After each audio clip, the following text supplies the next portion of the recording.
A'udzu billahi minasyaitonir rajim. Bismillahirrahmanirrahim.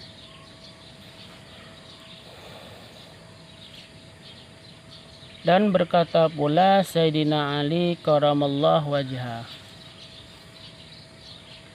Pugbuh Sayyidina Ali, al-ilmu yahrusuka wal malu tahrusuhu.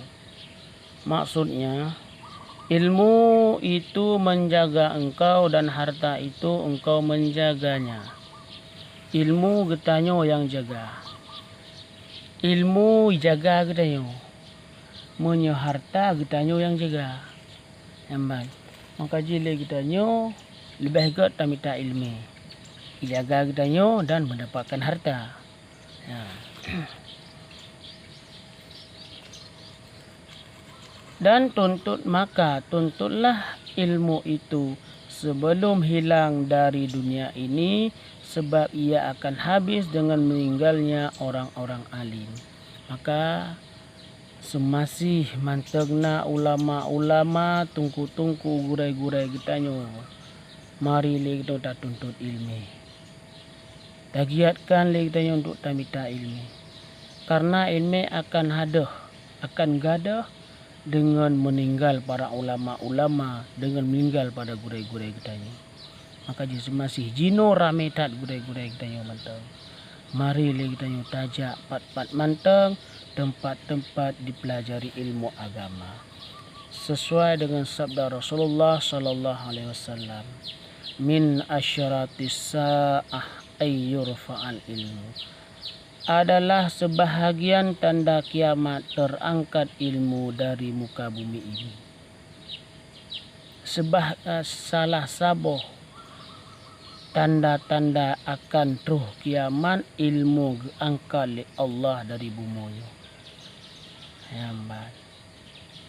Dan Al-Quran juga akan diangkat waktu hampir kiamat. Maka pelajarilah ilmu tauhid agar bersih iktikadmu kepada Allah, dan pelajarilah ilmu fiqh agar sah ibadahmu, dan demikian pula ilmu nahwu, saraf, lughah dan balaghah agar mudah engkau mempelajari ilmu tafsir dan hadis.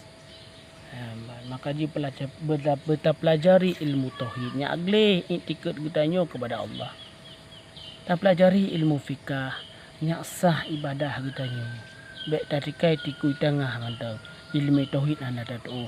Teh yang wajib sembahyang, teh yang fardu sembahyang, teh rukun sembahyang, teh yang membantu sembahyang kana mufhum getanyo. Maka kita pelajari ilmu lughah, balaghah dan saraf supaya kita yang ajik tabuh makna Al-Quran dengan hadis. Baik tabuh makna Al-Quran dengan hadis sesuai dengan logika. Ya, lagi wahabi jamunyo.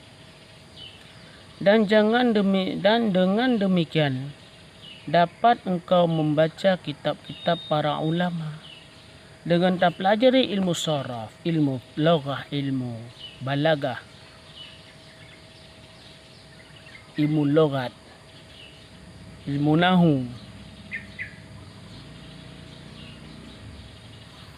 jid lagi kita tak baca kitab-kitab para ulama. Dan baik fahammu dan banyak fahammu.